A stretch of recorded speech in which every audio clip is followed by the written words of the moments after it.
가끔 이런 말을 할 때가 있을 것입니다. 어떻게 사람이 저렇게 변할 수가 있냐? 야, 이거는 내일은 해가 서쪽에서 뜨겠다.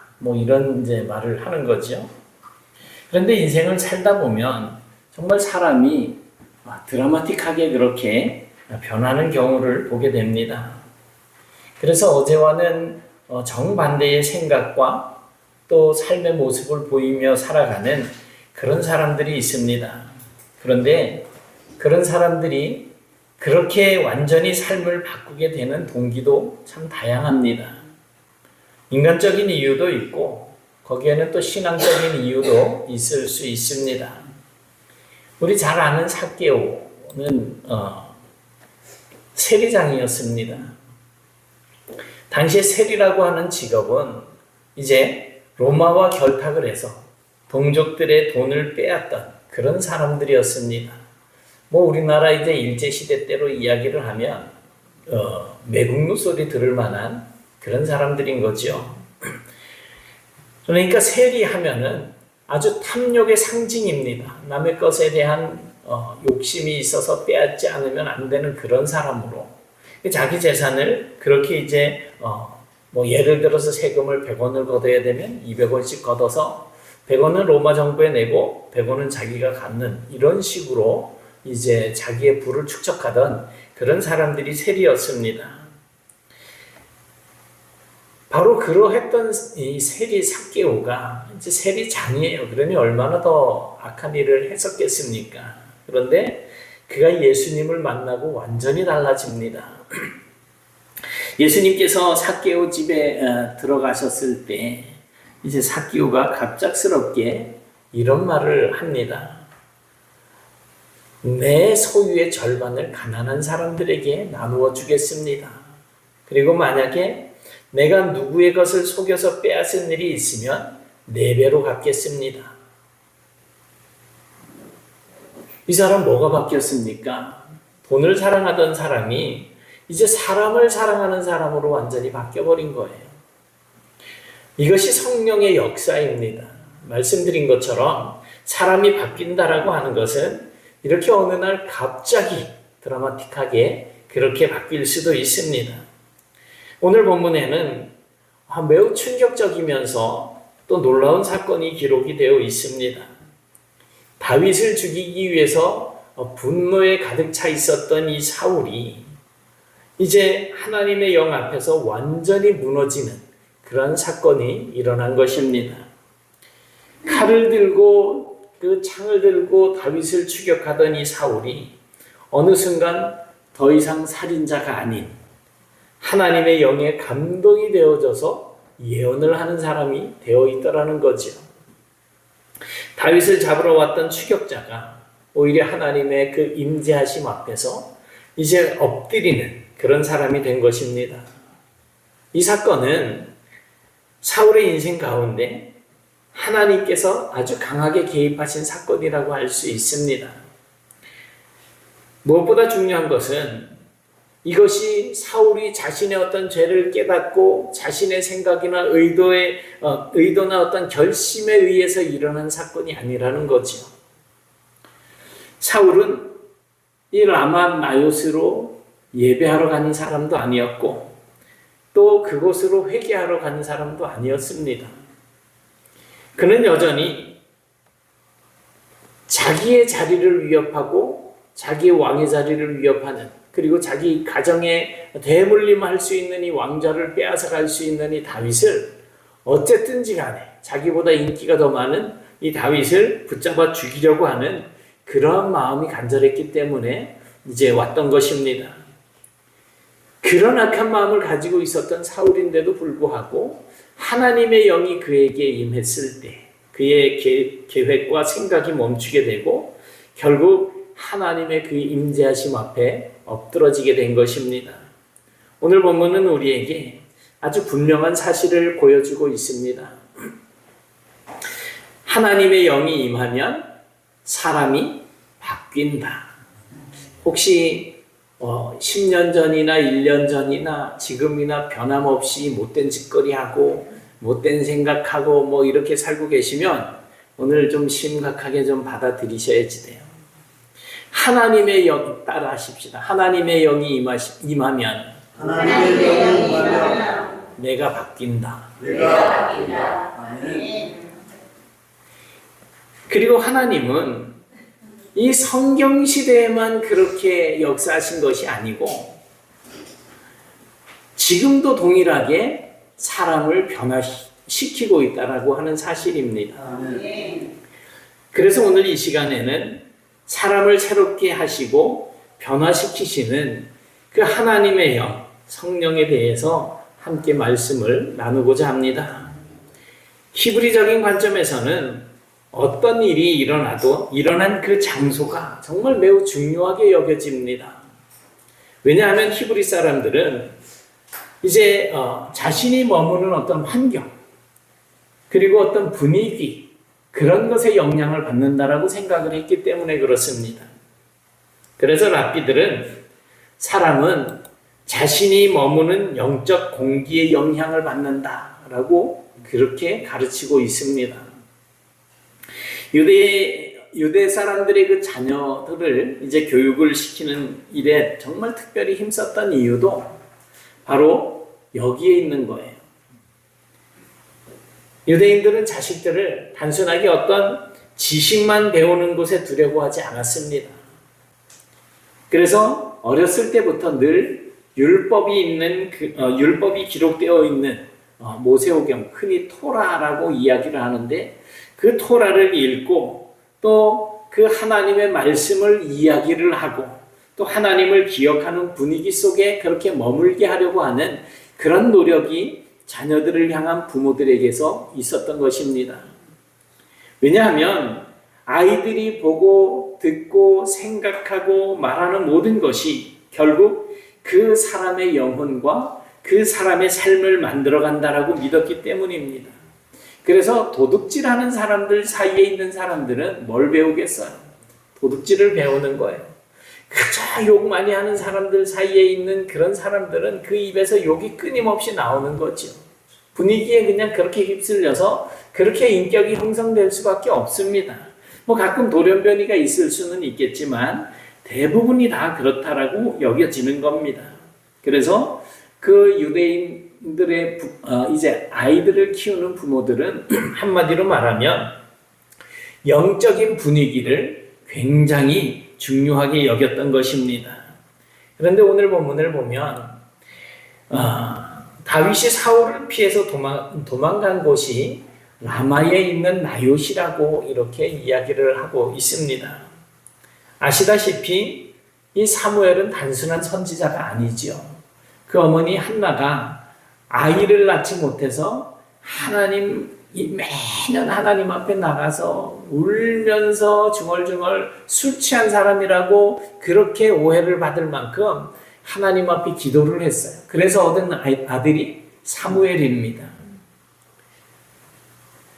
그리고는 이 아들을 하나님께 바치겠다 해서 어렸을 때 이제 엘리 대제사장이 있는 그 성소에 이제 사무엘을 가서 위탁을 하게 됩니다. 그러니까 사무엘은 좀 전에 말씀드렸던 것처럼 어렸을 때부터 이 영적인 분위기에서 성장을 할 수가 있었던 것입니다. 그런데 이 어린 시절부터 대제사장 엘리나 또 그 아들 홈리나 비느하스 이 양반들이 정말 하나님 앞에서 올바르지 못한 모습을 가지고 서 있는 것을 보면서 나는 절대로 저렇게 되어서는 안 되겠다라고 하는 그러한 교훈을 마음에 새기면서 자랐을 것입니다. 그리고 하나님께서는 그런 사무엘을 영적으로 훈련을 시키셔서 결국 이스라엘을 다시 깨우는 그런 영적인 지도자로 세우셨던 것입니다. 그런데 그 이후에 블레셋에 의해서 실로가 무너지게 되고 성소가 파괴되자 사무엘이 라마 나요스로 옮겨가서 살게 되었던 것입니다. 그리고 그곳에서 선지자들의 공동체를 만들게 됩니다. 그리고 그곳에서 선지자들을 훈련을 시키게 되는데 요즘 말로 말하면 이제 목사 될 수 있는 사람들을 교육하는 신학교를 세운 거예요.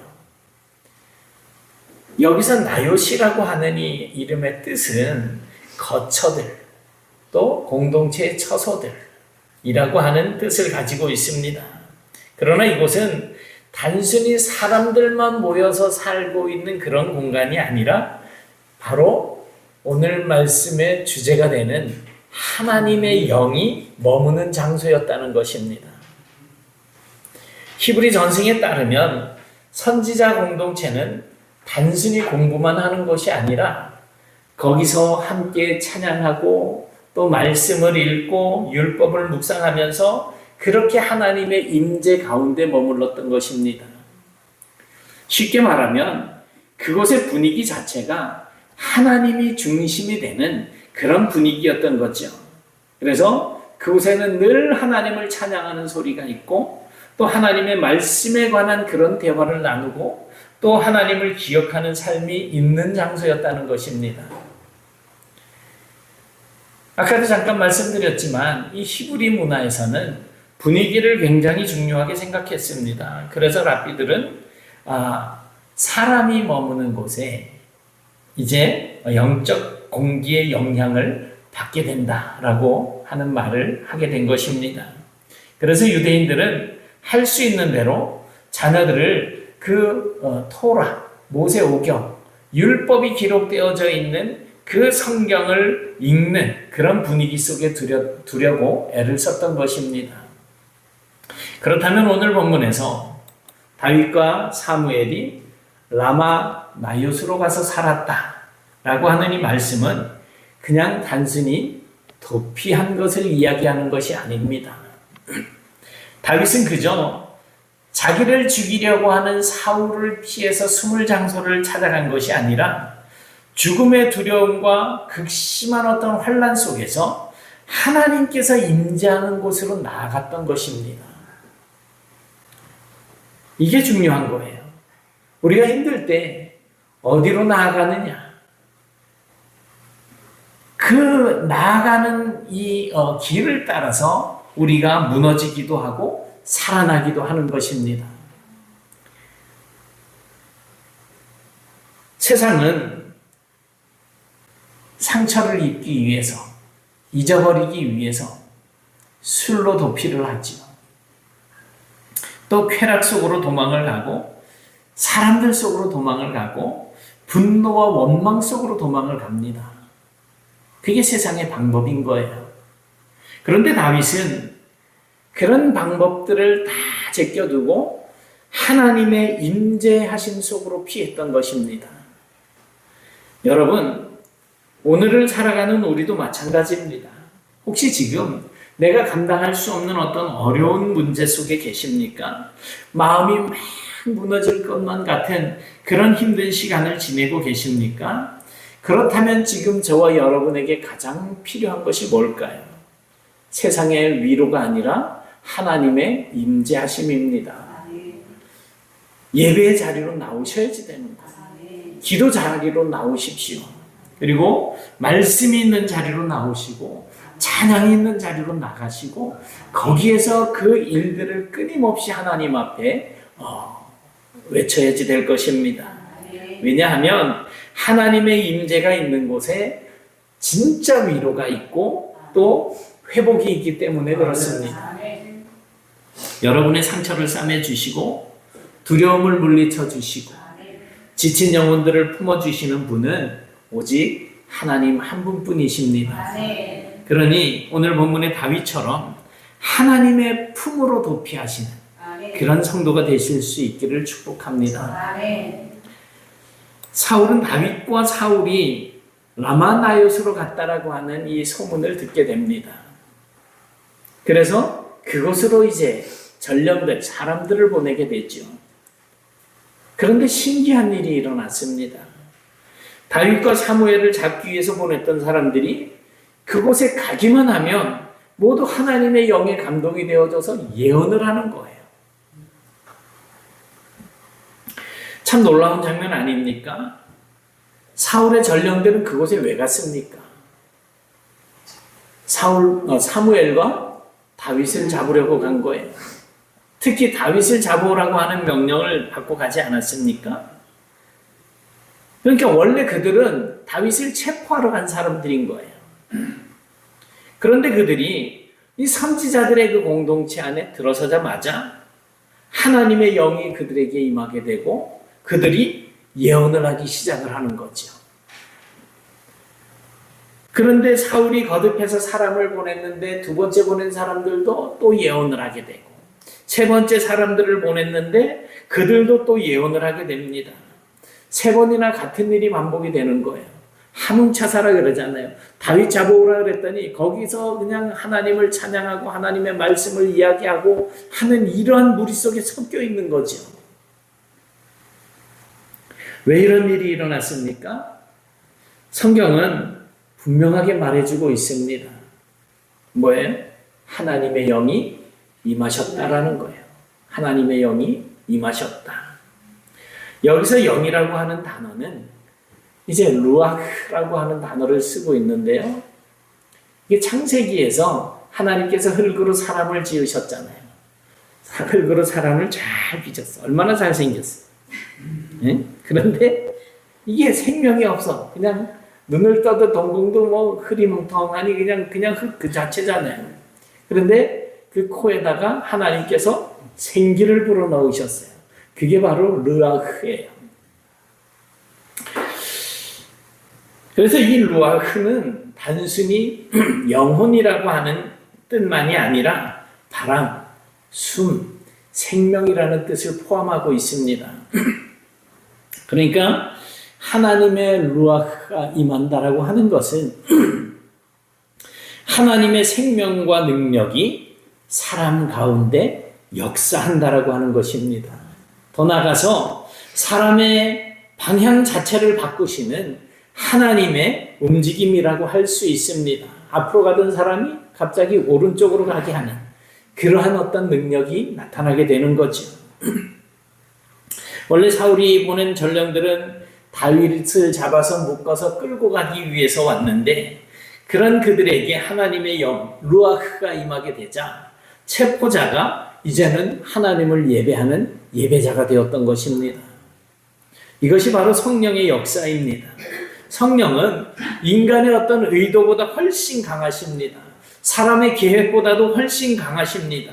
분노와 미움과 어떤 그런 모든 우리의 악한 마음들보다 훨씬 더 강하게 역사하시는 것이 바로 하나님의 영입니다.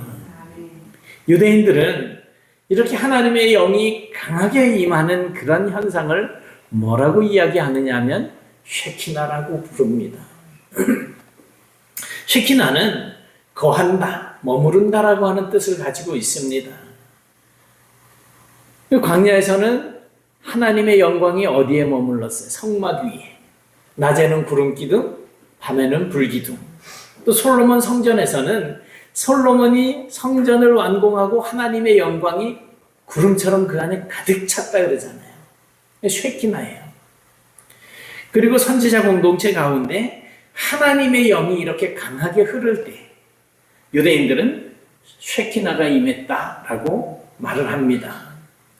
오늘 본문의 나윗이 바로 그런 장소였습니다. 하나님의 임재가 머무는 곳, 하나님의 영광이 흐르는 곳, 바로 이 라마 나윗이 쉐키나의 장소였던 것입니다. 그곳에서 사울이 보낸 군사들은 더 이상 힘을 쓸 수가 없었습니다. 왕의 권세도 통하지 않았습니다. 인간의 분노와 사람을 죽이고자 하는 어떤 그런 살기조차도 하나님의 임재 앞에서는 무너져 내려버렸고 결국 하나님께서는 사울의 전령들을 변화시키는 그래서 그들을 예언하는 자로 바꿔버리셨습니다. 아마도 어떤 예언을 했을까 궁금하지 않으십니까? 다윗을 잡으러 갔는데 다윗은 하나님께서 세우신 왕이다라고 하는 말을 하지 않았을까? 저는 개인적으로 그렇게 생각을 해봐요. 예언이라는 것이 미래에 있을 일을 말하는 것이기도 하지만 선지자라는 말이 그 얘기예요. 하나님 앞에 서서 하나님의 말씀을 대언한다. 예언자라고도 이야기를 하잖아요. 하나님의 말씀을 이제 전하는 거예요. 여러분, 하나님의 임재하심은 칼보다 강하고 세상의 권력보다 강하고 사람의 어떤 계획이나 어떤 뜻보다도 훨씬 더 강합니다. 하나님의 영은 그래서 오늘 우리도 완전하게 변화시키실 수가 있는 것입니다. 다윗을 잡기 위해서 자신이 보냈던 사람들이 이제 모두 다 예언을 하는 사람이 되어버리니까 이제는 사울 자신이 직접 다윗과 사무엘을 잡기 위해서 라마나요스로 찾아오게 됩니다. 그런데 놀라운 일이 벌어집니다. 그렇게 악한 마음을 품고 찾아온 사울에게도 하나님의 영이 임한 것입니다. 심지어는 이 사울이 왕인데 사무엘 앞에 섰을 때 왕의 옷을 벗고 아주 예언하면서 엎드러집니다. 하나님 앞에서 그 왕의 권세가 무너진 것입니다. 지금까지 사울은 자기의 감정을 추스리지 못해서 다윗을 잡겠다고 창을 던지던 그런 사람이었습니다. 그러나 그 하나님의 영의 임재하심으로 말미암아서 그 앞에서 그는 창도 버리고 왕관도 벗어버리고 아무런 힘이 없는 그런 존재로 엎드러져 버렸다는 것입니다. 여러분, 하나님께서는 원하시면 누구든지 사용하실 수 있습니다. 그리고 그렇게 지금도 사람들을 사용하고 계십니다. 기억해 보십시오. 모세는 원래 어떤 사람이었습니까? 살인하고 도망쳐 다니던 사람 아니었습니까? 또 기드온은 두려움이 많은 겁쟁이였습니다. 라합이라고 하는 여인은 여리고 성에서 이제 몸파는 기생이었었습니다. 그리고 바울은 교회를 핍박하고 성도들을 잡아 죽이던 사람이었었습니다. 그리고 또 교회를 핍박하기 위해서 예수 믿는 사람들을 잡아 죽이기 위해서 다메섹으로 가던 그런 사람이었었습니다. 그런데 하나님께서 그들을 바꾸셨습니다. 뉴턴이라고 하는 사람은 원래 이제 노예선을 운항하면서 사람들을 잡아서 이제 팔아넘기던 사람이었습니다. 그런 그가 폭풍우 속에서 하나님의 임재하심을 경험한 후에 완전히 사람이 변화되어졌습니다. 훗날에 뉴턴은 자신을 변화시키고 또 다른 사람을 살게 하신 그 하나님의 은혜를 찬양한 것이 바로 그 유명한 어메이징 그레이스입니다. 나 같은 죄인 살리신, 예? 저보다 다들 잘 하시네요.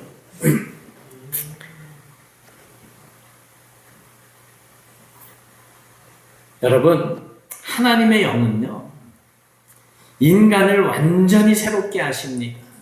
그런데 그 사울이 보낸 전령들이나 또 사울 자신이 그곳을 갔을 때나 그곳에 가니까 하나님의 영이 임하셨잖아요. 그렇다면 오늘날의 라마나요스는 어디여야지 될까요? 네? 그렇지, 이 자리가 돼야죠. 이곳에 들어오는 모든 이들이 하나님의 성령의 임재하심을 경험하는 자리가 되어야 할 것입니다. 그런데 분위기를 이야기했잖아요. 성령의 역사하시는 그런 어떤 분위기가 이곳에 자리 잡고 있어야 성령의 그 역사하심이 들어오는 사람들에게도 임해지게 되지 않겠습니까? 그런데 들어왔는데 막 욕하네. 와보니까 막 험담을 해. 누구는 어떻고 누구는 어떻고 그 사람은 뭐 이러면서 막 이상한 소리나 하고 그러면 왔다가 자리 잡겠어요?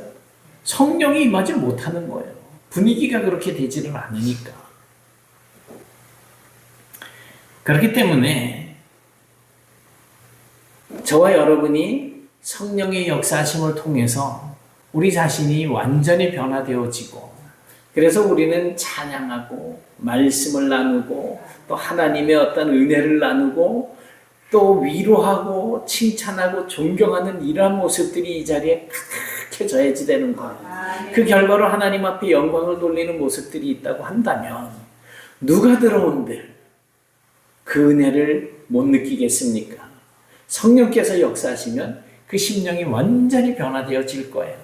그럼 꼭 이 자리여야만 하느냐? 아니죠. 우리가 가는 곳은 어디나 하나님의 영이 역사하는 장소가 되어야 할 것입니다.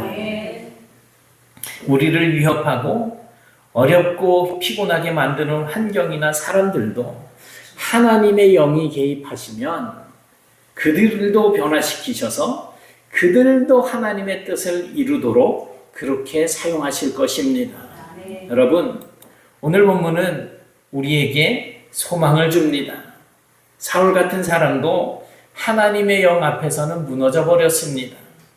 성령께서 임하시면 미움이 사랑으로 바뀌고 교만이 눈물로 바뀌고 도망자가 예배로 바뀌고 핍박자가 복음의 증인이 되는 것입니다.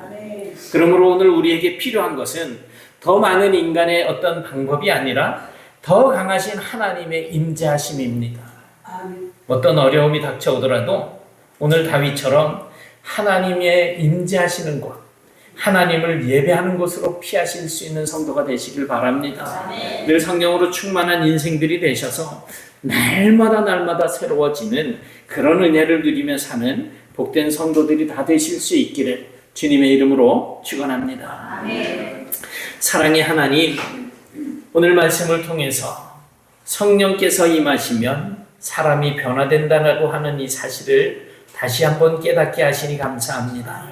다윗이 두려움과 환난 속에서도 하나님께서 임재하신 라마 나요스로 피했던 것처럼 우리도 힘들고 지칠 때마다 세상이 아니라 하나님께로 나아갈 수 있는 은혜를 허락하여 주옵소서. 우리 가운데 성령으로 충만하게 임하여 주옵소서. 메마른 심령을 새롭게 하시고 두려움과 염려를 거두어 주시며 상처 입은 마음들을 위로하여 주옵소서. 사울의 전령들처럼 우리의 생각과 계획보다 더 강하게 역사하시는 하나님의 능력을 경험하게 하시고 우리 안에 미움과 교만과 분노를 만져주셔서 하나님의 사람으로 변화되는 그런 은혜들을 베풀어 주시옵소서. 우리의 가정과 우리의 자손들이 성령의 도우심 가운데 있게 하여 주옵시고 날마다 말씀과 기도 가운데 살아갈 수 있도록 도와주옵소서. 어떤 상황 속에서도 하나님의 임재를 사모하며 살아가는 믿음의 사람들 되게 하시고 날마다 새로워지는 은혜를 누리며 살아갈 수 있도록 도와주시옵소서. 예수님 이름으로 기도드리옵나이다. 아멘.